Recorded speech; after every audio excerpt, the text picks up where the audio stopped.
Hoje nós estamos recebendo, para nossa alegria aqui, a nossa irmã Sueli Piassi, quem vai conduzir esse momento de bate-papo conosco. Sueli Piassi é uma irmã de ideal espírita, é de Volta Redonda e atualmente reside em Dois Irmãos, no Rio Grande do Sul. É médica há 30 anos, com especialização em psiquiatria e acupuntura nas bases da medicina tradicional chinesa. Nossa irmã trabalha em tratamento de psicóticos no CAPS de Novo Hamburgo, no Rio Grande do Sul, e mesmo morando no sul do país, continua participando dos estudos online na Associação Espírita Estudantes da Verdade. Daí as bênçãos da internet, né? Estando em outro estado, tão longe, está tão pertinho aqui de nós, né? Então, Sueli Piassi, sinta-se abraçada, acolhida por nós, é muito bem-vinda entre nós. A palavra está contigo. Boa noite a todos. Que bom encontrar muita gente. Alguns eu conheço, tem gente aqui, entrou gente aqui que tem um conhecimento muito bom nesse assunto e vai me ajudar, então fiquei até mais tranquila. Tem uma pessoa aqui que já trabalhou comigo e tem muita experiência. E as pessoas também que eu ainda não conhecia, né? É um prazer conhecer vocês também e que a gente possa sempre trocar as ideias, pode guardar o contato para outras conversas, né, posteriores. Eu estou aqui em Dois Irmãos, eu estou num hotel, até se tiver algum problema com a energia, o meu celular que já está a postos, já, se eu cair eu entro com o celular, mas hoje não está chovendo, então vai dar tudo certo.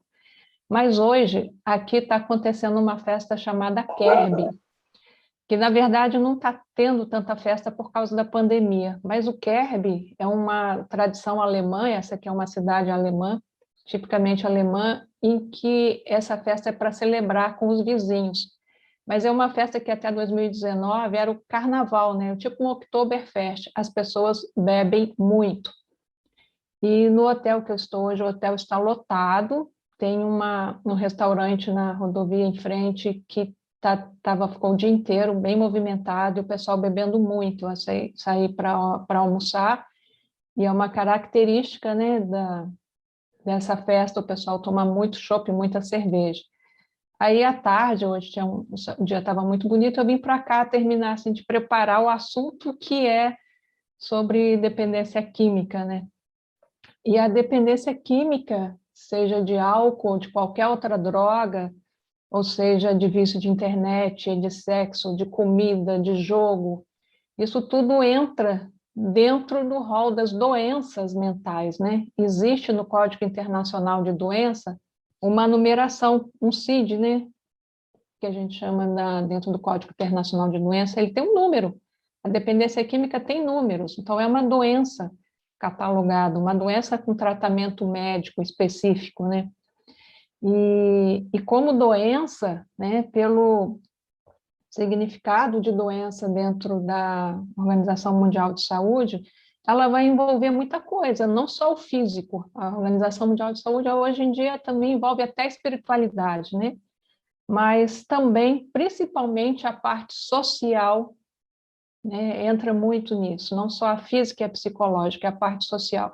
Eu acho que de todas as doenças, né, ao meu ver, a que tem mais envolvimento social e educacional e de segurança é a dependência química. Eu acho que não tem nenhuma outra que envolve tanto a parte social familiar como a dependência química.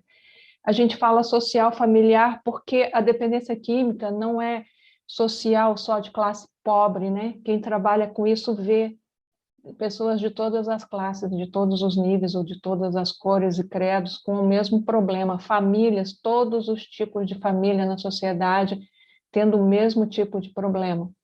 E é sócio-familiar, porque a sociedade é feita de famílias, né? As famílias são as células da sociedade. Se não tem família, não tem uma sociedade estruturada. Lá no Livro dos Espíritos, né, para a gente começar a falar disso, e o tema hoje não é só a dependência química, é ela influenciando na família, e é uma coisa que não dá para desligar, dependência química de família. A gente olha hoje o crescente número de pessoas em situação de rua, que aparentemente não tem família. Todos eles têm família, ninguém ali nasceu de chocadeira, né? Todo dependente químico tem família. Mas lá no Livro dos Espíritos, Kardec, né, tem lá nas leis morais, tem a lei da sociedade. Na questão 773, ele pergunta o que seria da sociedade se houvesse um relaxamento dos laços de família. Ele não está nem perguntando se parasse de existir família, ele falou, se relaxasse os laços de família, o que aconteceria, né, com a sociedade? E os espíritos respondem assim, uma frase assim, bem curtinha também, ele põe, a recrudescência do egoísmo. Recrudescência quer dizer o aumento, o agravamento, né? Em medicina a gente usa muito recrudescência para dizer um agravamento de uma doença. E sem os laços de família, se isso se afrouxa, gera o egoísmo. E aí o que advém do egoísmo, né? A grande chaga da humanidade, o orgulho e o egoísmo. Aumentando, sem a família, sem os laços de família, aumentando o egoísmo, aumenta, que já a gente está vendo agora, né? Aumenta muito o materialismo. Com o aumento do materialismo, as pessoas vão querer ter cada vez mais, possuir todos os bens materiais, seja de coisas físicas, ou de coisas corporais, ou de beleza, ou de dinheiro, ou de fama, que não é uma coisa material, mas é materialista, que todo o tipo de, como a sociedade está fundamentada agora com o uso da internet, às vezes, não de forma tão adequada, leva a isso, a necessidade de ser notado, né? Com isso, as pessoas vão, cada vez que consegue aquele objetivo material, ela não se satisfaz, porque a matéria não satisfaz o espírito. Isso é momentâneo, isso é passageiro. Uma pessoa materialista, ela briga, ela vai, ela luta, ela trabalha, atinge o objetivo, acabou a satisfação, ela vai querer ter outro. É só o prazer, né? Não é uma felicidade. O ser humano sempre está em busca de felicidade, porque foi para isso que Deus nos criou, por isso que a gente procura a felicidade, porque a gente é feito para ela. Mas quando a gente não procura a felicidade, busca só o prazer do materialismo, a gente consegue, aí a gente não quer mais, busca outro, não quer mais, e aí vem o consumismo, vem aquela indiferença, aquele vazio existencial, ou por ter tudo, ou por não ter nada, e o pouco que tem também não satisfaz, gera a necessidade de correr a um prazer mais rápido, que a droga faz isso, né? A bebida faz isso, a cocaína faz isso, o crack, as drogas sintéticas faz isso, aquele prazer rápido. Acabou o efeito, eu quero de novo, e eu quero de novo. E começando aos pouquinhos, nas festas ou em casa, acaba virando, né, em alguns casos, independência química. E com o egoísmo, com o materialismo, com esse vazio existencial, a pessoa começa a perguntar qual o sentido da minha vida, se não tem a espiritualidade junto, aí vem o que já estava previsto, né, até no sermão profético lá de Mateus, o aumento dos casos de suicídio, que infelizmente a gente que trabalha na saúde mental, a gente vê que aumenta muito e tem aumentado, não é só no mês de Setembro Amarelo, é o ano inteiro. E aumenta a quantidade de pessoas usando entorpecentes, bebendo ou qualquer outro tipo de droga, ou se viciando em internet.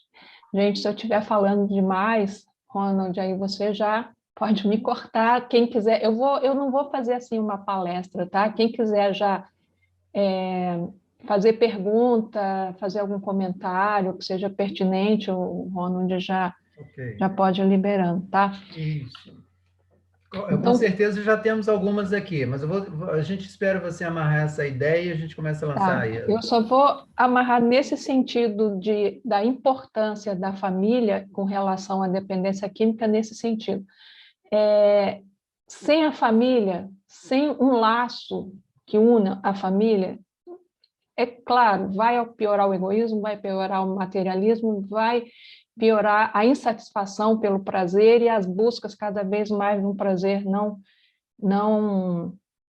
que não seja bom espiritualmente, né?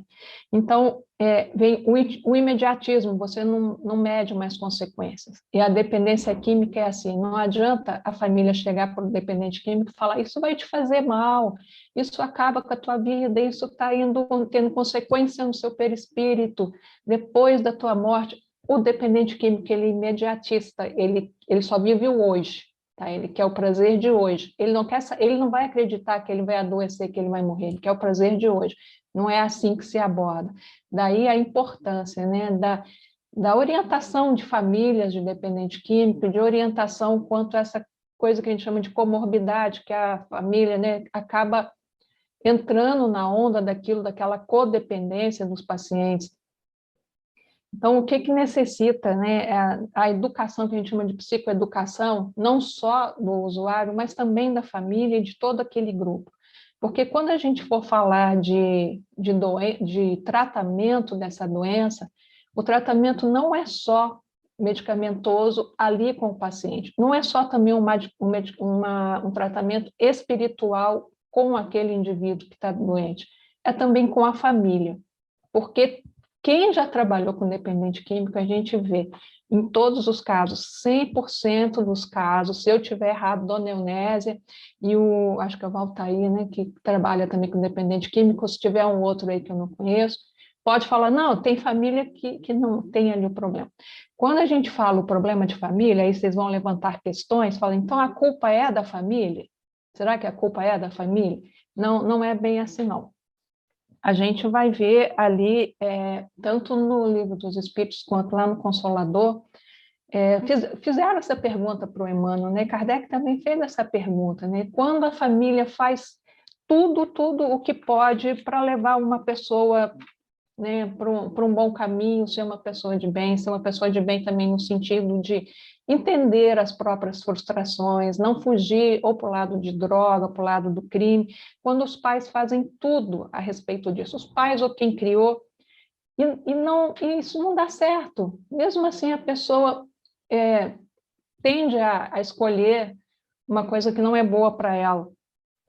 Aí tanto Emmanuel, né, quanto os espíritos lá no Livro dos Espíritos fala isso, que os pais tendo a consciência tranquila, que fez todo o possível, né, entrega para Deus, né, que Deus vai ser o responsável por doutrinar aquele coração, por semear naquele coração que ainda está seco ao sentimento.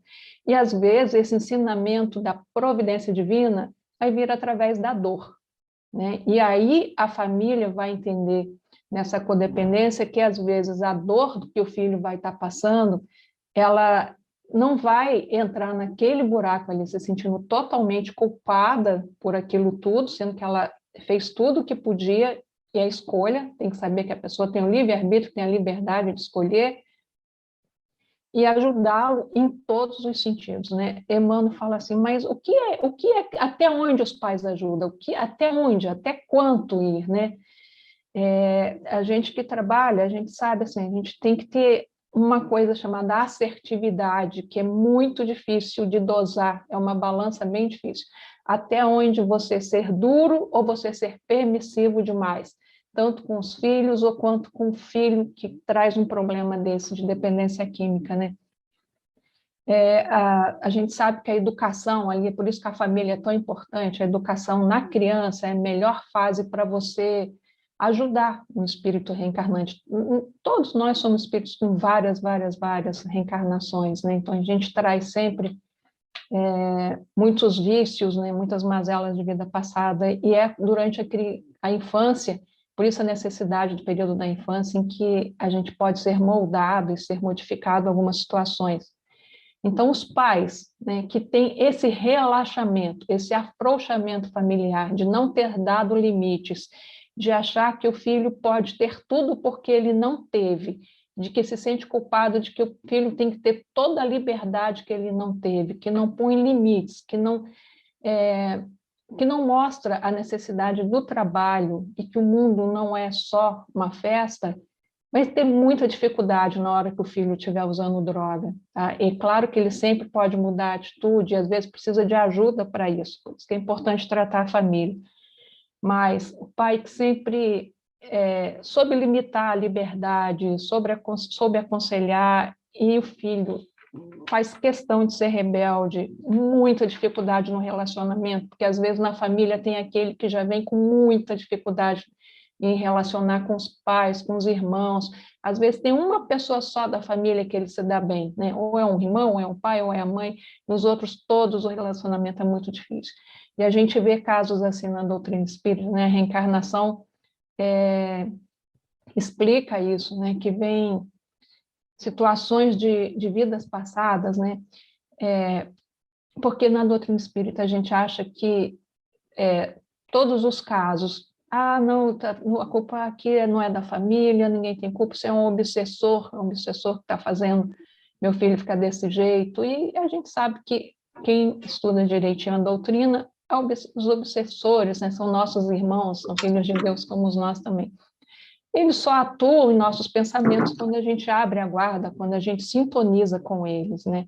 Então, eles vêm e se tem alguma desavença do passado que eles querem nos machucar, nos ferir, e se nos sintonizamos com eles, a gente acaba passando por isso sim. Eu tive um caso de uma moça que eu atendi, a Eunésia também conhece, né? Eu não vou falar o nome por questões éticas, mas no grupo espírita que eu participava ali em Volta Redonda, não na associação, a gente tinha um grupo mediúnico, que a gente usava a sala do Missionários da Luz, que eu acho que está reabrindo agora, e lá eu levava os casos de alguns pacientes que estavam bem complicados, que não melhorava com medicação, com tratamento, e tinha uma moça que ela, na vida passada, ela trabalhou muito com ópio, e viciou muita gente com ópio, né? Até para ganhar dinheiro, para questões sociais, e por maldade ela usava ópio e muita gente morreu e perdeu família por conta do vício do ópio, isso alguns séculos atrás. Então, nessa vida, ela tinha alguns obsessores que estavam incomodando, e ela sempre lutava muito, era uma paciente que queria muito parar, ela ficava algum tempo bem, e tinha esses obsessores que faziam com que ela ia atrás da cocaína, né? O ópio, a morfina, que no Brasil não é muito comum, mas a cocaína, sim. Então, eles faziam ela sempre ter um desejo muito grande pela cocaína. E já tem outros casos em que eu também levava na reunião mediúnica e que não tinha obsessor, assim, em questões de vingança de vida passada. Eram mais os próprios dependentes químicos desencarnados que permaneciam após a morte com aquela sensação de necessidade da droga, porque a morte não muda a gente, os nossos desejos vão com a gente, e eles, por se tornarem perdidos e não aceitando ainda a ajuda, né, do seu guia espiritual, eles acabavam permanecendo e sendo atraídos por outros usuários de drogas aqui. Então, eles formavam turmas e vinham atrás dos outros, que também são usuários de droga, e usava a droga junto, o desencarnado com o encarnado. Então, ele influenciava para que a pessoa sempre usasse droga. Eu tenho uma paciente lá que ela não é espírita, mas ela acredita que vê espírito, e ela realmente via uma moça que dava ideia, vai na casa de fulano, que fulano vai te dar o dinheiro para a gente ir lá comprar cocaína, e ela fazia isso. E era amiga dela, ela falava, não, essa moça não me atrapalha, é minha amiga, era um espírito, que dava a ideia de como ela usar droga, para elas usarem juntos. Então, a dependência química é uma coisa extremamente complexa, gente. A gente não vai conseguir falar daqui até 9 horas, mas se a gente conseguir abordar um pouquinho esse lado mais familiar, ou tentar tirar a dúvida de alguém em questão a isso, tá? Sueli, Mas se você permitir, nós já temos algumas questões. Tá. Inclusive aqui outras possibilidades de, não é só perguntas, né? Participação geral, considerações de um modo geral. Eu vou fazer uma que já está aqui comigo e depois eu passo depois a sua resposta. O Abulcacis também tem questões lá, o Adriano tem vários amigos aí com questões a serem trabalhadas aqui, tá bom? Uhum. Nós ouvimos com muita frequência dizer que a família de um dependente torna-se dependente também. E qual é o momento existe, na verdade, um momento, assim, um ponto específico, uma situação específica que acende esse alerta para dizer assim, opa, está na hora de buscar ajuda? Ainda que o próprio dependente não perceba, porque quase sempre, né, sobretudo em determinadas drogas, o indivíduo diz assim, quando eu quiser, eu paro, né? Mas a família, especialmente, qual é o momento? Existe, de fato, um momento específico para buscar essa ajuda? E que ajuda é essa? É o serviço de saúde? É o médico? É a casa espírita? Enfim, né? Bom, teve duas coisas ali. Quando ele fala assim da família tornar-se dependente também, quer dizer, eu acredito que você está querendo dizer não se tornar dependente de droga também, né? Que infelizmente acontece, famílias inteiras dependentes de droga, infelizmente. Mas a família tornar-se dependente do movimento que o usuário faz, deve ser isso, né? A Eunésia, se puder, depois você me ajuda aí, Eunésia. Isso a gente chama de codependência, né? Que seja ou a esposa, ou os filhos, ou as filhas, ou o marido, em relação àquela pessoa que já mudou o comportamento. A primeira coisa que a família percebe, né? Os pais, a esposa, o esposo, é a mudança no comportamento. Algumas pessoas chegam a achar que ele está com alguma doença mental, não chega a pensar em drogas, né? Às vezes vem no consultório, geralmente eles buscam primeiro um consultório médico, seja no SUS, seja no particular. Quem tem religião, busca a sua religião também, ou o centro espírita, ou a igreja, ou o templo onde ele frequenta, porque as pessoas que têm religiosidade, em qualquer doença, busca isso também, paralelo.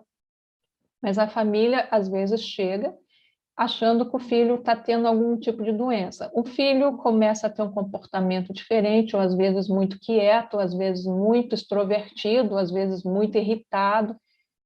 E tem família que não, até uns anos atrás, a droga era assim, bem um pouco mais desconhecida, hoje está tão difundida, todo lugar tem, todo mundo fala disso, que a família tem pensado mais assim, primeiramente, e pode estar usando droga, né? Porque até uns 10 anos atrás, 15 anos atrás, a família ainda talvez tentasse se enganar, não, ele está com depressão, não, ele está tendo alguma crise, um surto psiquiátrico, e quando a gente vai pesquisar, e aquilo foi por conta de droga. A conduta tá na dúvida, né? Senta e conversa com seu parceiro, com seu familiar, com seu filho. Geralmente eles tendem a negar, porque como eles já começaram o uso de uma coisa que é ilícita, né? Que é ilegal e que moralmente também a sociedade isso para a família isso é considerado legal, geralmente eles tendem a negar. Então, quando conversar, não é conversar com acusações, né, e nem com exigências, porque exigir, ou como eu disse, já começar falando os efeitos da droga no organismo, que vai adoecer e tal, eles são imediatistas, tá? Principalmente se for jovem, você conversar com o jovem não vai morrer nunca, o jovem não vai envelhecer nunca, é assim que funciona a cabeça deles, e que nada faz mal para o jovem, né? E que, por exemplo, a maconha, o grande problema da maconha é achar que ela não dá problema, que ela é natural, que é uma planta, que parece uma alface, né? Mas, na verdade, não é. Ela tem algumas substâncias que podem ser usadas como medicamentos, quando trabalhado direitinho, tirando a parte tóxica, e tem substâncias que pode facilitar abrir um surto psicótico, uma esquizofrenia em alguém que já tem a tendência a ter. Então, o papel da família, principalmente com o adolescente, é ficar alerta. Mas eu vou dar um exemplo para vocês, assim, que foge totalmente do padrão que está acontecendo, assim, o padrão de usuário de droga está tão extenso. Teve uma senhora de quase 70 anos que me procurou que ela estava viciada em cocaína. Tinha 1 ano que ela estava viciada em cocaína e a família dela já estava desconfiada porque ela estava usando o dinheiro de pagar a conta de luz para comprar cocaína. Ela era uma avó, morava com o esposo, tinha netos. O que aconteceu? Ela gostava muito de sair, de ir em baile, e ela estava com os filhos morando em casa, com o neto, ela tinha muito serviço de casa para fazer. E a amiga dela chamava ela para sair, ela saía, mas ficava cansada, ela não conseguia mais dançar. Aí, numa festa, uma amiga dela deu cocaína para ela. E ela conseguiu ficar bem na festa. Em casa, ela estava cansada para trabalhar, ela começou a usar cocaína para trabalhar. E cocaína tem na porta da casa de quase todo mundo, gente, infelizmente. E ela ficou viciada em cocaína, com quase 70 anos de idade, né? E aí ela foi procurar ajuda ela primeiro, depois ela contou para os filhos, para o marido, porque eles não estavam entendendo por que estava sumindo o dinheiro, por que cortavam a luz, que ela não pagava a luz. E é um padrão de adolescente com uma senhora de quase 70 anos de idade. Então, para a família, hoje em dia, é assim, é conversar, por isso que tem que ter muito diálogo dentro da família, né? E quando a gente fala assim, precisa-se realmente falar de droga, efeito de droga, a gente precisa conversar isso dentro da família, né? Você quer falar alguma coisa, Nélia? Você que tem bastante experiência com família?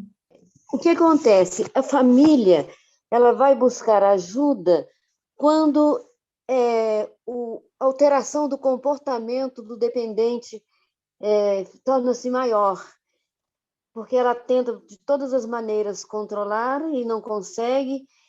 Aí alguns brigam, alguns facilitam, procuram fazer tudo que a pessoa quer, e nada que eles fazem tem bons resultados, e a família vai adoecendo.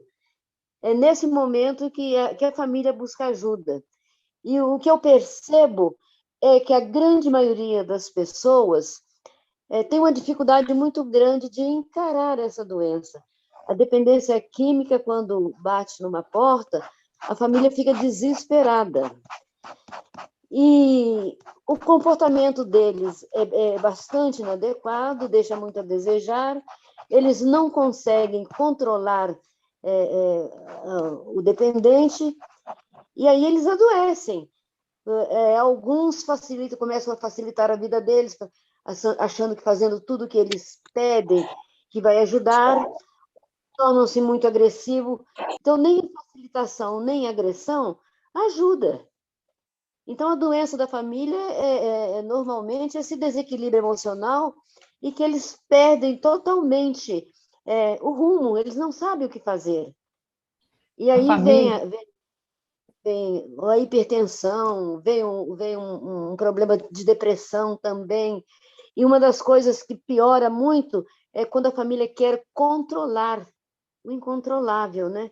Ela quer, de todas as maneiras, controlar o uso, os passos do dependente, e ela não consegue, ela acaba adoecendo e fica terrivelmente doente.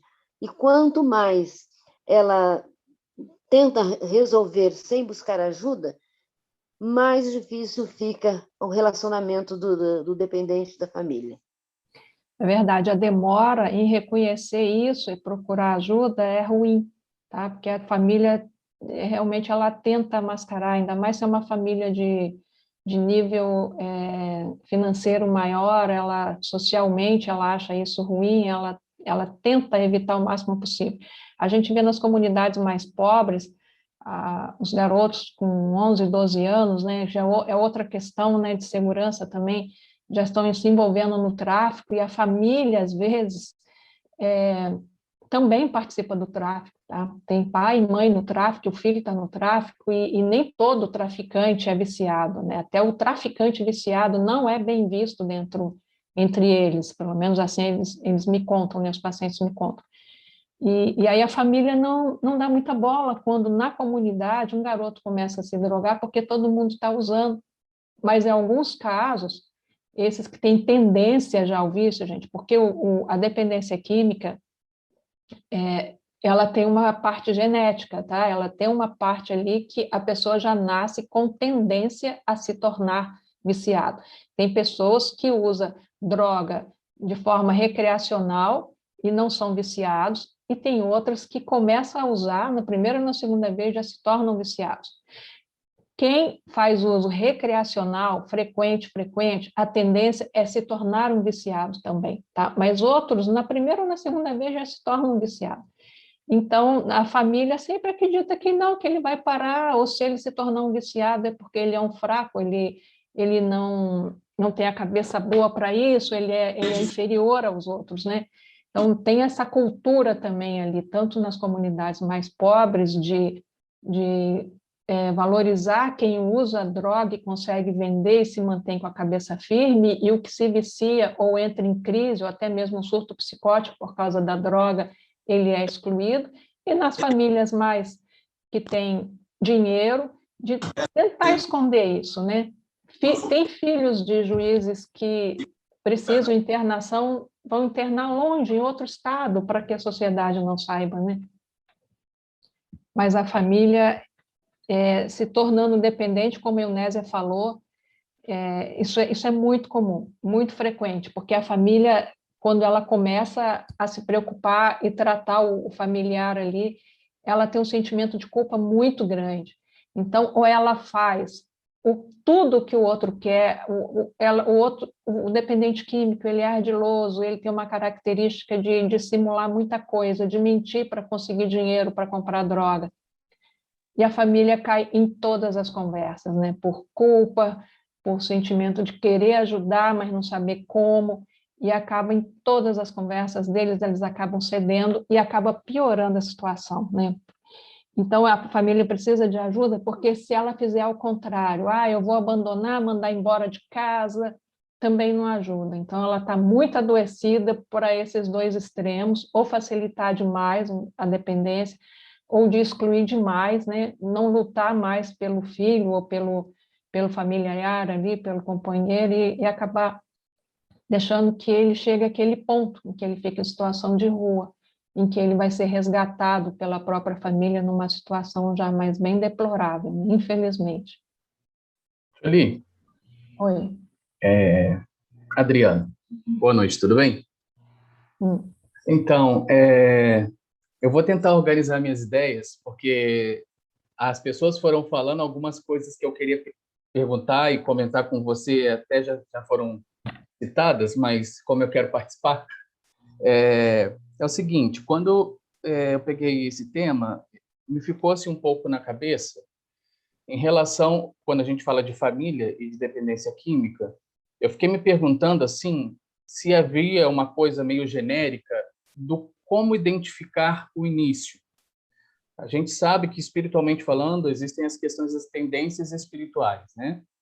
E uma das coisas que eu ia perguntar era justamente porque você mencionou numa das suas falas sobre um surto, que alguém que pode ter surto, alguém que tenha tendência a ter. Aí eu justamente perguntar se existe alguma tendência além da espiritual, que de certa forma você já até comentou. Sim, mas tem uma tendência até genética, né, André? Isso. Mas aí eu fico assim na dúvida quanto a essas questões das tendências, e quando você citou também o Livro dos Espíritos, né, sobre a lei de sociedade, me veio também à cabeça a missão dos pais. E o meu ponto é, será que, por exemplo, no ambiente familiar, porque às vezes a gente sabe que a dependência química, a gente está falando aqui especificamente mais de drogas ilícitas e tal, mas a dependência ela pode se dar por um simples medicamento, um remédio para nariz, uma Novalgina que você toma diariamente, um remedinho que você toma para dormir porque não consegue. Então, a minha pergunta está relacionada um pouco à identificação desse início, de como seria esse início, e se dentro da família, às vezes, os outros membros da família não podem, de uma certa forma, ter gatilhos ou sugestões sutis por esses comportamentos que nós julgamos serem normais, como tomar um remédio todo dia, tomar alguma coisa todos os dias, ou que seja uma tacinha de vinho todos os dias, porque me relaxa. Você acha que isso pode ser um gatilho ou um início para que uma situação se agrave? Com certeza é um gatilho, é um início, porque a gente está falando tanto de família, a família é responsável por aquele ser que reencarna ali, né? A família tem uma missão, ela tem uma obrigação perante Deus com todo mundo que está ali dentro. E na reencarnação, a gente, na hora de reencarnar, não vai nascer todo mundo que se ama, todo mundo que se adora, todo mundo que tem afinidade. a gente precisa aprender a perdoar e a conviver com aquelas pessoas que a gente não gosta. Então, a gente vem todo mundo junto na mesma família, né? Na família é que está as nossas desavenças, os nossos desafetos, para se tornarem afetos, né? Então, quem é pai, quem é mãe, tem uma missão de educar, não de deseducar. E, infelizmente, acontece isso. Eu comecei falando aqui do Kerben, né? Que se não fosse a pandemia, tá todo mundo na rua, ia estar todo mundo bebendo, até os adolescentes, e o pai faz isso, e a mãe faz isso, e eles fumam também, a mãe também abusa de medicação. A gente vê em filme, vê no dia a dia, né, as adolescentes começando a abusar de medicação, porque vê a mãe não dorme, a mãe só dorme com uma medicação porque não quer enfrentar algum problema que ela tenha que passar, não quer enfrentar a vida. Tem um montão de mãozinha levantada aí, onde aí você controla aí. Então, a família, ela tem essa obrigação desde pequeno, de saber dar limite, de saber educar, e se ela errar, se ela vê que errou na mão e chegou ao ponto de estar com um problema grave em casa, de uma dependência, de uma alteração de comportamento, que não seja de dependência, mas de crime, ela não desesperar e sofrer por aquela culpa, né, que a Onésia está falando, que pela culpa acaba atrapalhando mais ainda o outro, ela tentar corrigir, tentar fazer o possível, sempre é tempo, gente, de a gente corrigir e tentar fazer diferente, buscar ajuda. Quando vê alteração de comportamento na família, busca ajuda, busca um profissional ou busca a casa espírita. Os acolhimento fraterno que tem nas casas espíritas, né, precisa ser falado disso nos treinamentos dos trabalhadores espíritas que recebem essas pessoas que vão passar na vibração, vão passar no passe e pegam um trabalhador para conversar. E esse trabalhador tem que saber como orientar o mínimo, né? Não precisa ser um profissional de saúde, mas saber orientar o mínimo esse familiar. Eu não sei se eu consegui falar direitinho com você, Adriano. Obrigado. Tá sim, foi ótima a resposta. Obrigado, tá, Sueli? A Ana Carolina está com a mãozinha levantada na fila, aí ela vai abrir o microfone para conversar com você. Boa noite. Boa noite. A dúvida é em relação, para entender a relação dessa dependência química com as doenças morais do espírito. Por exemplo, assim, alimentar essas doenças morais, até que ponto isso se torna uma dependência química também? Vou dar um exemplo como a pornografia. Essa compulsão por pornografia, ela libera a dopamina no cérebro, né, que é um centro de prazer, então, de alguma forma, também é química, né? A gente fala muito sobre drogas materiais, né?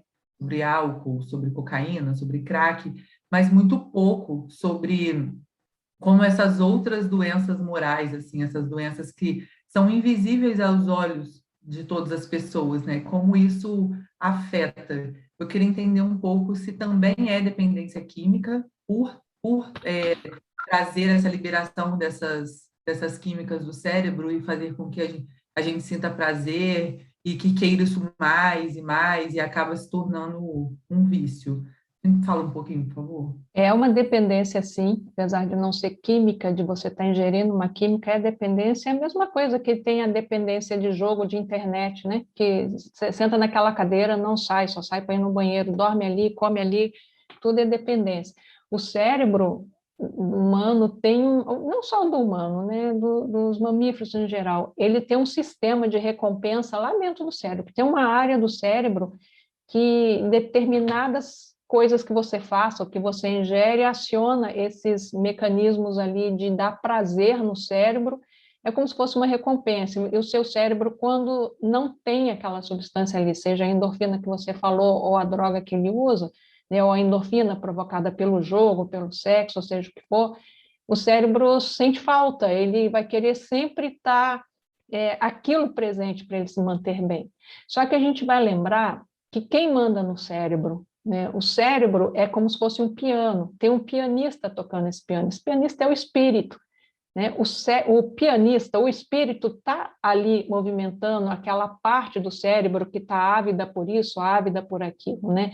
Então, a gente trata lá o cérebro, dá medicação que diminui um pouco ali esse fenômeno no mecanismo de recompensa, mas vai lá o pianista e desafina o piano de novo, vai o espírito e desorganiza o cérebro de novo. Por isso que a gente não tem um remédio para... Olha, tem um remédio que curou o alcoolismo, tem um remédio que curou qualquer tipo de vício, de jogo, seja lá o que for. Não tem, porque lá, além do cérebro, né, tem um espírito desorganizando isso tudo. E só para falar assim, uma coisa, quando você falou assim, em relação de dependência química e moral, eu vou dar um exemplo que estava no livro da Psiquiatria em Face da Reencarnação, do Inácio Ferreira, um caso que a gente acha assim, que o dependente químico é sempre um espírito ruim, que errou, que ele tem que passar por isso. Teve um caso de alcoolismo numa família, um pai e uma mãe tinham um filho alcoólatra muito grave mesmo, vivia internado em vários hospitais, o doutor Inácio estava tratando dele, e fazia um tratamento espiritual. E essa família sempre criticava esse rapaz não prestava, ele era um vagabundo, ele era um alcoólatra. E aí o doutor Inácio fez, na sessão mediúnica, tipo uma regressão, e viu que aqueles pais foram os responsáveis, né, por levar aquele filho àquela situação. Esses pais, em outra vida, eles eram irmãos, né, o pai e a mãe eram irmãos, e eles armaram para que a mãe, em outra vida, fosse esposa do atual filho, né? E ela foi esposa, induziu ao alcoolismo para que ele sucumbisse no álcool e ela ficasse com dinheiro, e ela e o irmão ficassem com dinheiro. E ele acabou se matando em outra vida em função disso, do álcool, dela ter abandonado ele na miséria. Então, nessa vida, eles, para resgatar isso, eles já tinham passado pelo processo de dor, de arrependimento.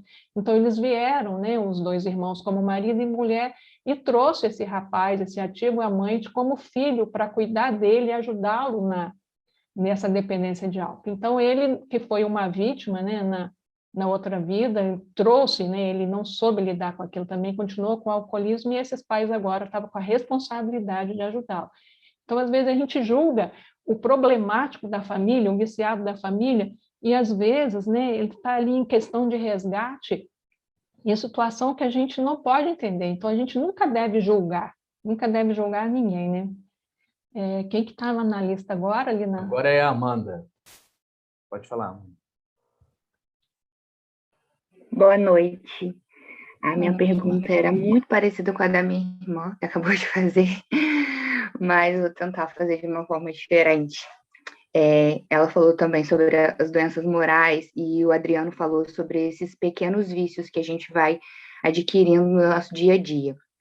E eu percebo que a grande maioria das pessoas tem uma dependência emocional do outro ou de algo.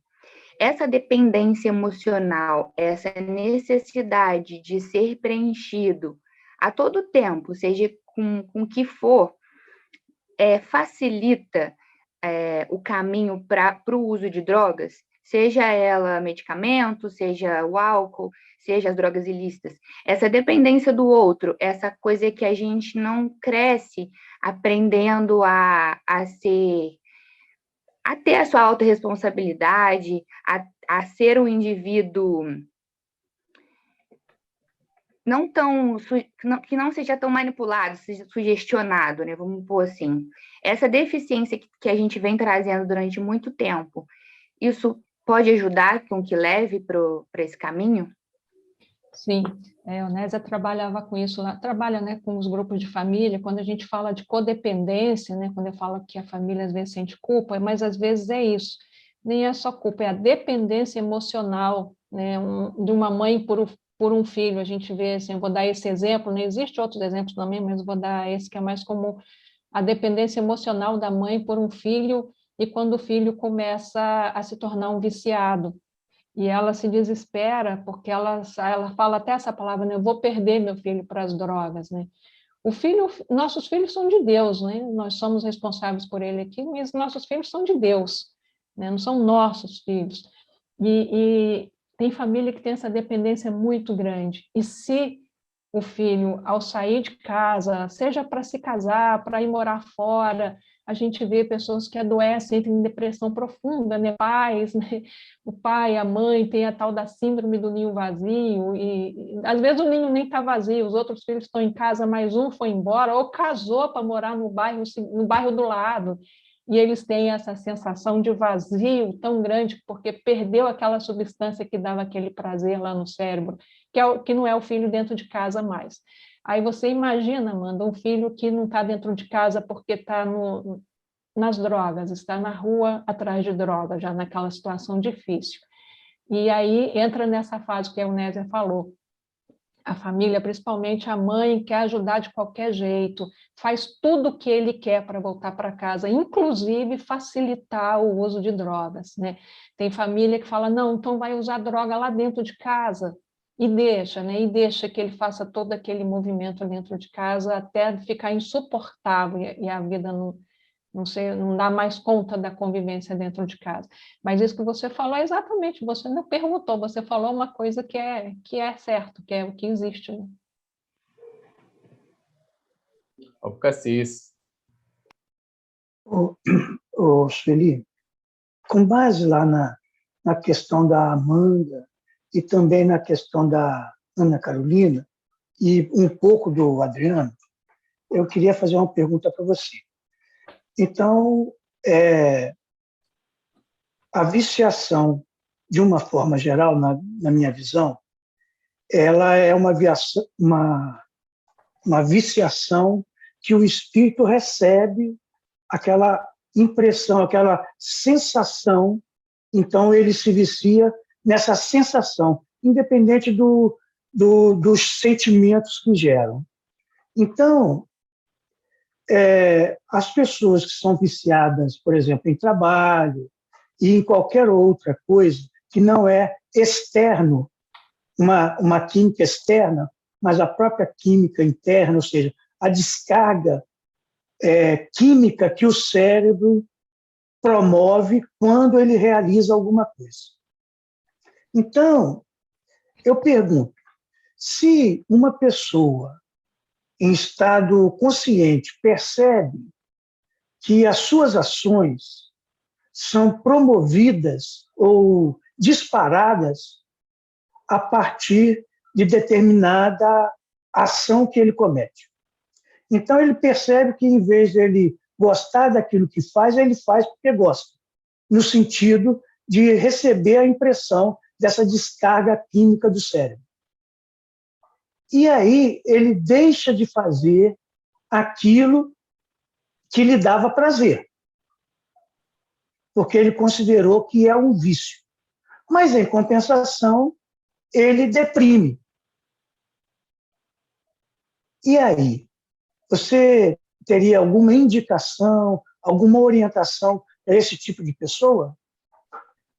Olha, isso vai acontecer com todos os viciados. Tem pessoas que fazem uso abusivo, né, que não chega a ser um vício, mas ela faz uso abusivo, seja de álcool, seja de internet, seja de droga, seja de jogo, é uso abusivo. O que caracteriza, né, que eu não falei no começo, o que caracteriza ser dependente é você ter duas coisas, é você ter abstinência e você ter tolerância. Abstinência quer dizer que quando você não tem aquilo, você sente uma ansiedade muito grande, que pode ser até sintomas físicos, dependendo da coisa que você está necessitando. E a tolerância é que aquela quantidade que te dava prazer você fazendo aquele tanto, agora você tem que fazer muito mais. Por exemplo, na bebida, um copinho de chopp já te deixava alegre, agora tem que ser uma garrafa ou tem que ser uma bebida mais forte até você ingerir 1 litro de cachaça e nem ficar tonto, tá? Que é a tolerância que vai causando. Quando jogava na internet 1 hora já ficava bem, agora não, tem que ser 3 horas, agora tem que ser o dia todo, senão não se sente bem. Isso vai ali fisicamente, né, no tal do mecanismo de recompensa, fisicamente vai sentindo mal. Eu já tive vários pacientes que até com crack, né, o crack ele é o que mais vicia, porque ele age rápido. Tudo que age rápido, que te dá prazer rápido, vicia mais, é mais forte para viciar. Tá? Tudo que você tem uma resposta de prazer rápida, te vicia mais rápido. Eu tinha paciente que era viciado em crack, por isso que é difícil o tratamento, e que ele falava, eu não aguento mais usar crack, eu não aguento queimar pedra de crack, dói, eu sinto mal, eu tenho alucinações terríveis, eu não tenho prazer nenhum em usar crack, mas eu tenho que ir. Se eu não for, a sensação que eu tenho é que eu estou dentro de uma cova, que eu já morri, é insuportável. Mas se eu usar, eu também sinto mal, você entendeu? Às vezes, chega a um ponto que não tem prazer mais, não, mas tem aquele estímulo que é o desejo, você quer e você quer.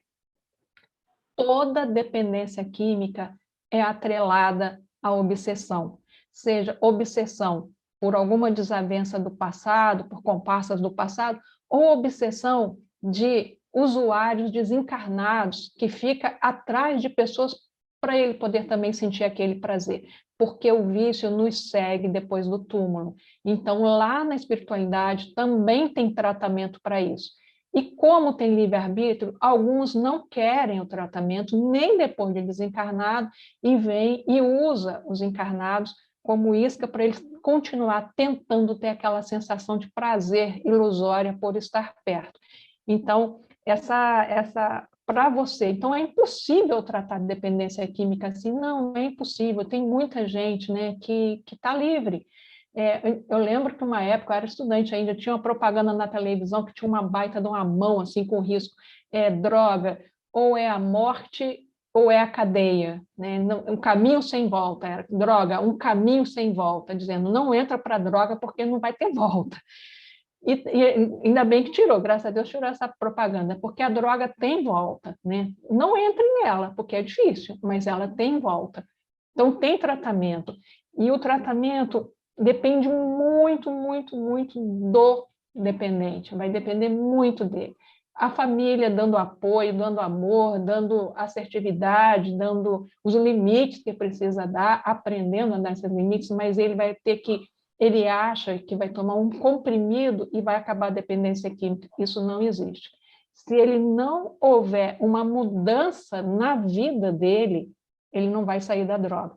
E essa mudança não vai ser a mulher dele mudar, o pai e a mãe mudar, o patrão dele mudar. A mudança vai ser dele. Tá? Ele vai ter que começar a mudança nele. Isso não é muito difícil. Por isso que eles precisam muito participar de grupos de mútua ajuda, de grupos de aconselhamento, tem os técnicos de aconselhamento em dependência química para ajudá-los a começar a ter um autoconhecimento, a lidar com a frustração, a entender um pouco como que ele chegou a esse ponto nessa vida, não precisa nem ser espírita e falar de vida passada e falar causas passadas, mas aqui, por que ele chegou assim nessa vida e ele saber lidar com isso. Uma das coisas é aprender a ter o perdão dos outros e de si próprio. Se ele não fizer essas mudanças básicas, ele vai sempre correr para o anestésico, né? Que é a droga, porque é ali que você falsamente tira tudo que te incomoda na vida. E a vida da gente vai ter muita coisa que incomoda, porque a gente é um ser ainda muito inferior, né? A gente está no planeta de prova e expiação, tem muita coisa que a gente tem que consertar. E a gente só corrige passando por aqui. Exemplo é a paciência. Fala, Deus me dê paciência. Então, ele vai te dar várias provações para você poder ter paciência. Você não vai estar numa praia, numa rede e aprender a ter paciência ali, né? Eu acho que eu não sei se eu consegui te elucidar bem, Bocassis, que você foi uma pergunta grande, ficou alguma coisa que a gente não falou? Na verdade, o que eu queria saber, a pessoa identificou. Aí ela passou à distinção das drogas, ou daquilo que lhe dava prazer. E ela entra em depressão. Ela não faz, continua vivendo sem aquilo que lhe dava prazer, então ela deixa de ter prazer. Ou seja, ela deprime. Aí o que fazer? Essa pessoa provavelmente já tinha depressão antes, ela buscou alguma coisa como remédio para a depressão. É muito comum isso, principalmente alcoolismo em mulher.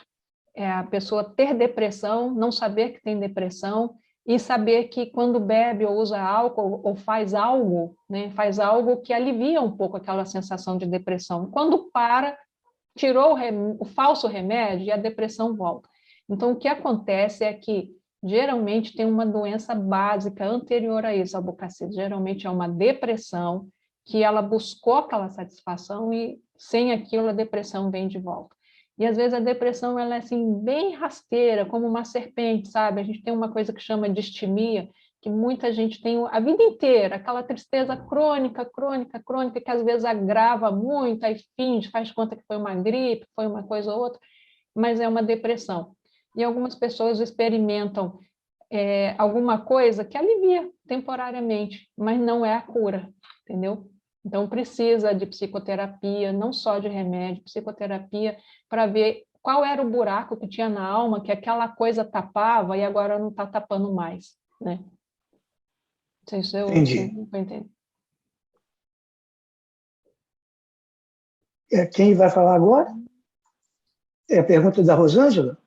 Não, tem umas perguntas aqui que foram enviadas pelo site, pelo chat, desculpa. Eu vou falar a primeira do Vicente, o Sueli. Ele comentou sobre a casa espírita. Você já até deu uma pincelada, mas a pergunta dele foi o seguinte: enquanto a casa espírita, o que pode ser feito para auxiliar o dependente ou a sua família e até onde pode-se ir? O Jorge Elahá tem uma palestra na internet, se vocês procurarem Espiritismo e Independência Química e Família, vocês vão achar uma palestra do Jorge Elahá. Ele começa falando disso, fazendo uma crítica no movimento espírita, sobre a assistência do movimento espírita em todas as áreas, criança, mãe, auxílio aos necessitados, e na dependência química deixa muito a desejar, né? Aí ele fala disso, das políticas públicas, que no Brasil também um dos motivos de estar crescendo tanto a droga, não é só por causa da transição planetária, não, é também porque as políticas públicas estão bem ruins, né? Então, se você tem a tendência é não ter lugar para internar um dependente químico. Uma desintoxicação pode ser feita em uma semana, pode demorar 3 ou 9 meses, tá? Para uma pessoa sair um pouco melhor, para ela ter condição de se segurar aqui com os grupos de mútua ajuda. E não tem uma internação de longa permanência no SUS. Então, quem que faz isso? São as religiões, são as comunidades terapêuticas, que a maioria são evangélicas, né? Deve ter algumas católicas também, espírita tem uma ou outra, eu já ouvi falar de algumas, mas não conheço, e o pessoal do Fraternidade Sem Fronteira, eles trabalham também, ajudam financeiramente uma entidade que é até um pastor que retira usuários das ruas, mas no movimento espírita, dentro da casa espírita, eu estava achando que não tinha lugar nenhum. O doutor Sérgio lá em São Paulo também já fez críticas quanto a isso, mas é muito difícil. O tratamento dependente químico ele é bem complexo, você tem que ter pessoas que têm um mínimo de treinamento para isso. Na casa espírita, como eu falei, onde tem um acolhimento ali, tem um atendimento fraterno, que chega a família, né, sempre leva os casos para tratamento espiritual, e eu acho que isso é bem pertinente, precisa, porque todos envolvem obsessão, todos que eu vi envolveram obsessão, e dos livros também envolveram obsessão. E o trabalhador está ali com muita boa vontade, e às vezes ou está passando por aquilo em casa e não sabe como agir, ou não sabe lidar com aquilo, ou lida com preconceito, né? Tem gente que acha que dependência química não é doença, é falta de caráter, é falta de vergonha na cara. Então, as casas espíritas devem tem até um mínimo de treinamento para quem faz o atendimento fraterno, mas eu não sei se no assunto entra isso, né? Como aconselhar uma família de dependente químico. E eu estava pesquisando na internet, eu descobri, alguém aí já ouviu falar do Gaerol, em Niterói? Tem um grupo Messe de Amor, em Niterói, que eles têm, dentro deles, eles têm um outro grupo, que é esse Gaerol, Grupo de Apoio Espírita Rosângela Lima, acho que é esse o nome, que eles trabalham só com dependentes químicos. Eles trabalham com desobsessão e atendimentos e grupo com dependente químico. É lá em Niterói, Gaerol, depois vocês procuram na internet, é um trabalho bem legal. Aí, em Volta Redonda, antes da pandemia, no Missionários da Luz, como é o nome daquele lá na São João? A Caminho da Luz. A Caminho da Luz. Lá tinha um grupo com o Ricardo. O Ricardo é um conselheiro de dependência química, eu conheço, alguns aí devem conhecer o Ricardo. Ele fazia um trabalho com um grupo de dependente químico dentro da Casa Espírita. Mas o Ricardo, ele tem experiência grande de dependência química, né? Frequenta essa aula de NA, e ele sabe, assim, ele tem experiência, ele sabe, ele tem muito conhecimento. Então, ele fazia esse grupo, né? Agora, uma pessoa dentro de uma casa espírita pode... A primeira coisa, gente, quando a gente não sabe o que fazer, Jesus já falou isso, irmão, em todos os livros, quando você está aconselhando alguém, quando você não sabe o que fazer, dê amor, só acolhe, só escuta, aconselhe, sempre dê amor, né? E como agir com o filho? Quando nada dá certo, dá amor também, né? Às vezes ele vai embora, mas esteja sempre aberto a dar amor. Às vezes você vai perdê-lo, né? Como teve uma situação muito difícil de pessoas que perderam os filhos, ou por suicídio, ou por acidente, em função disso. Então, não tem mais como dar amor àquele filho. Dá amor aos outros que estão passando por isso, né? Que é uma forma também de manter essa ideia de ajuda viva, né? Então, na casa espírita, nos treinamentos, nas reuniões, né, de treinamento, de ensinamento ali para quem vai trabalhar com isso, é bom falar um pouco de dependência química, mas ter grupos específicos para isso na casa espírita, só com o pessoal que tiver treinamento. Quem nunca leu nada sobre isso e resolve fazer um grupo ou ajudar assim mais especificamente, eu não aconselho. Sueli, nós estamos com uma outra questão aqui, enviada também aqui pelo chat, né? Nós estamos tratando da influência, né, da dependência química nos relacionamentos familiares. Mas a pergunta que chega aqui é muito interessante, porque independente da questão da dependência química, há determinados comportamentos que podem intervir de maneira significativa nas relações familiares. Então, a questão tratada aqui é a seguinte: tudo que é feito demasiadamente é um problema psicológico ou depende do que é feito? Por exemplo, ler, estudar, praticar atividades físicas, cuidar da alimentação e por aí vai. Eu acho que a palavra-chave aqui é demasiadamente, né? Depende do que você vai fazer demasiadamente. Se fazer o bem demasiadamente, se realmente é bem, não vai te fazer mal, não vai fazer mal a ninguém. Então, é demasiadamente, isso nunca vai ser demasiadamente, né? O problema é que a gente acha o que a gente acha que é bom. Tem gente que acha que ama demais e, na verdade, não ama, é a dependência afetiva. Isso é amor demasiado. Não é amor. Tem uns grupos, né? Tem grupos de ajuda das mulheres que amam demais, né? Então, é amor? Não, é uma dependência. Então, no relacionamento, tem pessoas que têm dependência do outro e chega a fazer uma obsessão de encarnado por encarnado por dependência daquele outro e medo de ficar sem ele. É como o medo de ficar sem a maconha, o medo de ficar sem a cachaça, o medo de ficar sem a internet. A gente vê quem sai hoje esquece o celular em casa e não volta para buscar. Consegue ir trabalhar o dia inteiro deixando o celular em casa? Sinceramente, você faz essa pergunta. Aí é dependência. Então, nos relacionamentos, nossa vida, todos nós, gente, somos dependentes. Eu falei do Ricardo, ele uma vez numa aula, ele falou, tem um pó branco que vicia muito mais o mundo inteiro e ninguém fala nada, que é o açúcar. Todo mundo gosta muito de açúcar. É difícil, pessoal. Não gosta de doce nem nada, mas toma um café com açúcar.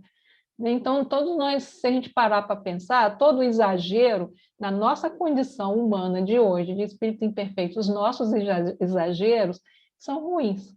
Mas, olha, Jesus amava demais, ama demais, né? E não é ruim, não é errado. Mas ele é o Cristo. Tudo que a gente faz demais, a gente deve abrir o olho. que esse exagero pode não ser legal. Pode ser uma coisa que a gente está usando para encobrir outra, né? Outro problema. Na nossa condição, exagero não é muito legal. Se você está percebendo assim, alguém se percebe, estou exagerando alguma coisa, põe o pé no freio, né? Não consegue pôr o pé no freio, procura ajuda. Converse com alguém, né? Procura ajuda. Sueli, temos mais uma pergunta aqui. Eu acredito que assim, essa pergunta, até pelo todos os temas, todas as colocações e as perguntas que já foram colocadas até agora, já foi respondendo um pouco essa questão que nos foi enviada. Mas se você quiser acrescentar alguma coisa, porque a Rosimeire está perguntando como mudar a conduta de um dependente químico. De certa forma, a gente já falou várias coisas aqui, mas se você quiser acrescentar alguma coisa em relação a essa pergunta dela. Eu não sei se ela está falando como mudar a conduta do dependente ou como mudar a conduta em relação ao dependente, na hora de Ela colocou como lidar mudar a com ele. conduta de um dependente químico. Então, eu Ninguém vai acredito que seja da mudar, pessoa, né? ninguém vai mudar a conduta do dependente químico e nem vai exigir isso dele. Só ele pode cuidar, só ele pode mudar a conduta dele, né? E esse é um dos grandes problemas que a família, às vezes, vira um pé de guerra, vira insuportável a convivência, é que a família fica querendo mudar a pessoa naquela exigência ali que tem que ser de um dia para o outro. Isso não é assim que acontece. Então, ninguém vai mudar ninguém. Só Deus pode domesticar, né, os cães. Tem uma passagem que Emmanuel fala numa passagem de Paulo, que é aquela guardai-vos dos cães, que o Paulo fala numa carta, né? E aí Emmanuel comenta e fala disso, nessas situações em que a gente não tem como lidar com pessoas extremamente difíceis, a gente fica quieta, igual a caravana que segue, porque só cabe a Deus domesticar os cães raivosos, né? Mas não dizendo que somos cães, mas na evolução, né, dentro que a gente vem do mineral, animal e homem, somos todos, né, filhos de Deus, a gente não pode ter a pretensão de mudar ninguém, tá? As únicas pessoas que a gente tem que ter a responsabilidade de tentar mudar alguma coisa são crianças que estiverem sob nossa guarda. A educação de criança é de uma responsabilidade muito grande e os pais devem, de todos os meios, lidar e tentar mudar qualquer índole, né? As crianças já trazem as tendências, as índoles, e os pais percebem isso. Não pode ter aquele amor exigente, doente, que não enxerga os defeitos dos filhos, tem que enxergar e tentar mudar. Quando já está adulto e não mudou, é o que Emmanuel fala lá no Consolador, que perguntaram, e quando os pais fez tudo e a pessoa não mudou o comportamento, está daquele jeito? Emmanuel fala, entrega para Deus, a providência divina vai educar, vai mudar aquele comportamento. E, infelizmente, vai ser mudado através de dores, né? Não é a gente que muda. E quando a gente vê alguém que a gente gosta sofrendo, a gente tem que ter a renúncia de aceitar a vontade de Deus, sabendo que aquilo é a melhor forma para aquela pessoa mudar o comportamento dela, né?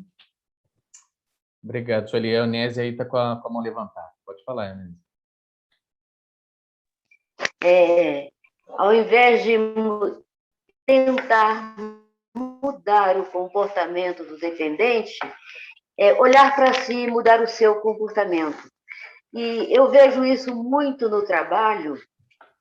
É muito difícil um dependente, quando eles estão muito intoxicados, eles podem ser violentos. Mas é muito raro, a Sueli está aí pode dizer. Porque quando eles chegam lá no nosso ambiente de trabalho, eles são muito acolhidos, eles são ouvidos. E em casa, a família tem aquela preocupação de mudar o outro, mas ela não olha para si. O que é que eu estou fazendo? Eu cobro o limite deles, mas eu não tenho limite. Eu cobro que seja honesto, mas eu, com as minhas mentiras para protegê-lo, eu sou desonesta. Então, o dependente químico, ele muda o comportamento em função da mudança do familiar. É verdade. E por isso que é importante na família, porque tratando assim, a família inteira é a melhor forma, né? O dependente químico não pode exigir que a família mude em relação a ele, como a família também não vai mudar que ele mude. Todo mundo tem que mudar, mas cada um conhecendo onde está apertando calos, tendo um autoconhecimento, pelo menos o mínimo possível. E sozinho, gente, é muito difícil um familiar, um dependente químico fazer isso sozinho, precisa buscar ajuda. E não é só remédio. Os lugares onde tem tratamento para dependentes precisa ter, né, o médico, porque tem que tratar a intoxicação, a desintoxicação, a síndrome de abstinência, isso a gente trata com remédio, mas tem que ver esse outro lado, tem que ver o relacionamento familiar, o relacionamento da pessoa consigo mesma, com a sociedade, tem toda essa parte que tem que ser vista, é bem mais complexo do que... não é aquela reação do Pavlov lá, daquela experiência que você toca um sino, coloca um biscoito, o cachorro come, e aí quando você toca o sino não tem um biscoito, o cachorro saliva do mesmo jeito, como se tivesse um biscoito ali. Não é assim que funciona nos relacionamentos, né? Mari Ângela, né? É isso? Maria Ângela é outra psiquiatra que está aqui no grupo, uma amiga lá de Minas Gerais.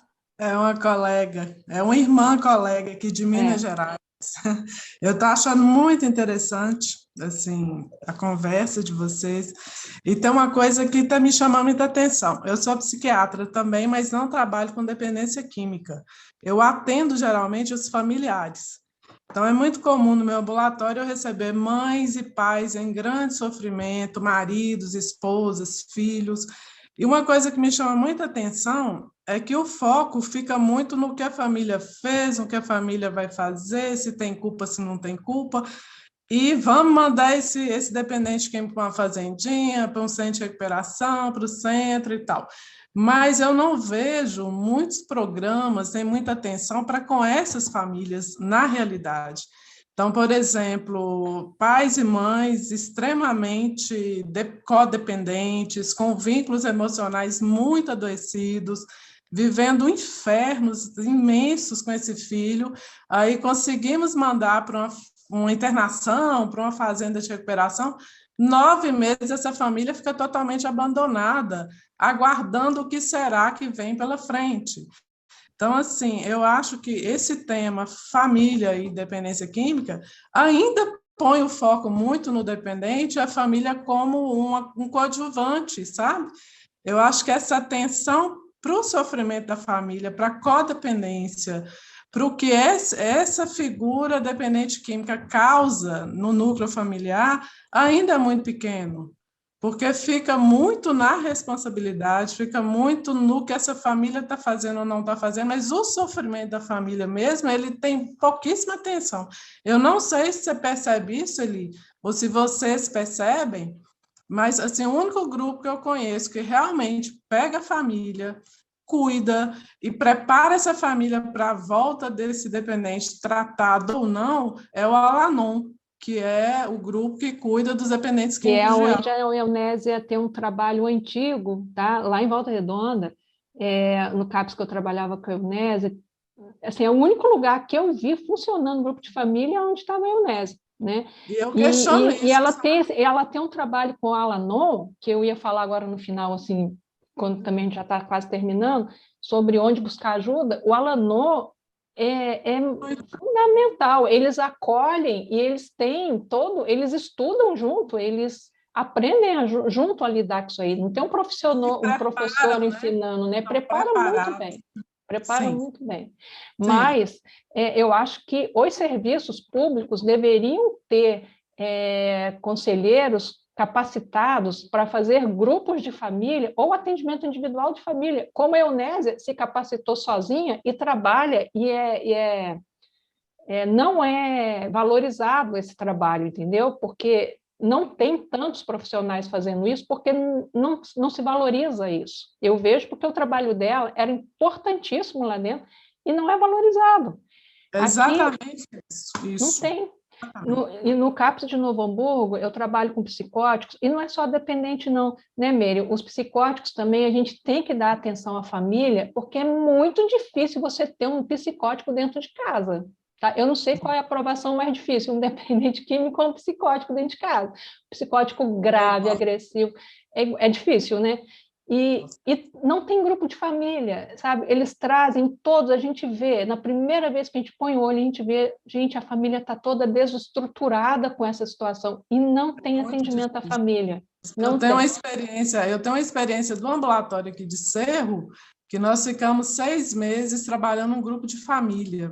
A melhora dos pacientes nesse período foi, assim, fantástica. Todos os pacientes melhoraram. E nós não mexemos nem na medicação, nem no tratamento dos pacientes, a gente só trabalhou com as famílias. Então, assim, eu acho que esse foco, a família, a dependência química, assim, olhar realmente para a família mudaria muita coisa, tá? Facilitaria muitas coisas. Né? Isso é toda verdade. Sueli, aproveitando esse gancho, então, a gente vai pedir que você faça... já que o nosso tempo também está em cima, né, as considerações finais em torno desse tema. Eu penso que essa questão, né, foi levantada durante toda a roda de conversa, mas especialmente a fala da nossa irmã agora, né, Maria Ângela. Bem-vinda, tá, Maria Ângela, ao grupo. Já vai chegar um convite para você, pode aguardar que um convite vai aparecer. Pedir a Sueli para fazer as considerações finais. Ô, Ronald, antes da Sueli fazer as considerações, é só porque pediram aqui para dizer onde é que fica o CAPS da Eunese. CAPS da Eunese? É isso aí. Aí você pode fazer essas considerações logo depois. O que eu ia falar agora no final é que, assim, onde eu conheço, né, que tem jeito em Volta Redonda, aí na região, todo o Brasil inteiro tem CAPS de álcool e drogas, chamado CAPS AD, tá? É onde se busca a ajuda em serviço público. Eu tenho, assim, até de experiência, né? Serviço psiquiátrico particular em consultório para dependência química não tem muita, assim, ao meu ver, tá, gente? Não tem muita efetividade, porque um psiquiatra sozinho, com um dependente químico, ele não vai fazer muita coisa. Ele precisa de uma equipe. E ele sozinho com psicólogo também não vai fazer muita coisa. Ele precisa de uma equipe, ele precisa de um conselheiro, ele precisa de ter onde ter desintoxicação. Então, no Brasil inteiro tem um centro de atenção psicossocial para álcool e outras drogas. Em Volta Redonda, funciona na Rua 2, ali no Conforto, ao lado da Clínica Corações. Na Rua 2, um pouco antes de quem está indo da Vila para Barra Mansa, um pouco antes da entrada da Rua 207, tem uma placa enorme lá, CAPS AD. Infelizmente, como eu falei também, as políticas públicas estão bem defasadas, bem depauperadas. O CAPS ali, eu saí, está passando por ainda umas transformações ali, umas expiações ali bem graves, né? Está com falta de profissional e tudo, mas acredito que isso deva melhorar, né? Não sei.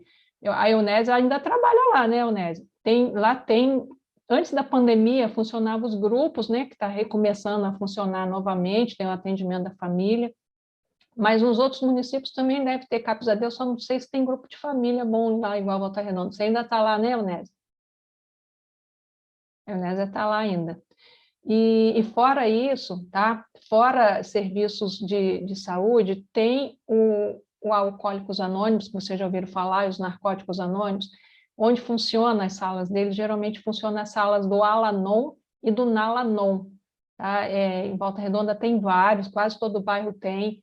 E, geralmente eles usam salas de igrejas ou de templos ali, bem antigo, em Volta Redonda, ali na igreja São Geraldo, no bairro São Geraldo, eles usam o salão lá. Eu acho que já reabriu, eles têm as salas que eles chamam, né, as reuniões quase todos os dias. Você pode ir numa sala, às vezes você não se afina muito com o pessoal daquele dia, vai no outro dia, às vezes está um pessoal que você se afina, eles usam os métodos, né, o método dos 12 passos, é uma coisa, não é assim, não vai para lá cada um falar da vida e contar caso, não, tem um critério todo ali, tem toda uma parte científica que começou lá nos Estados Unidos, tem todo um histórico que eles seguem aquilo ali. E a família é muito bem acolhida.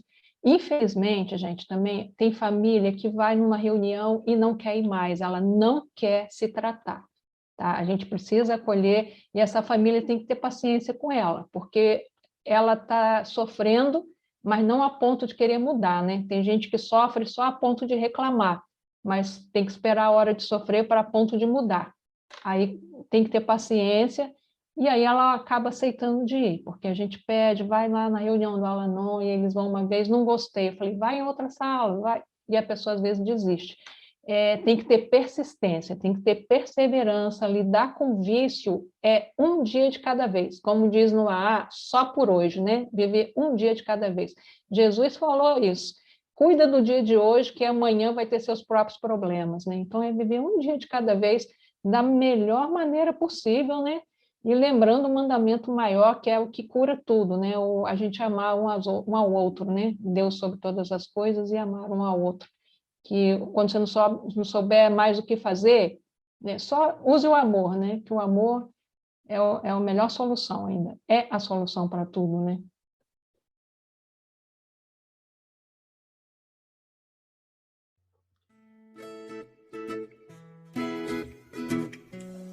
A nossa roda de conversa chegou ao fim. Por hoje. Em breve, teremos mais encontros como esse, com temas interessantes e oradores diversos. Momentos como estes alegram a nossa vida e alimentam o nosso espírito. É luz em nosso caminho. Como diz Emmanuel, ninguém vive para si. A luz que acendemos em torno de nossos pés clareará o caminho daqueles que estão ao nosso redor. Somos gratos a todos vocês que participaram desse encontro virtual. Até a próxima!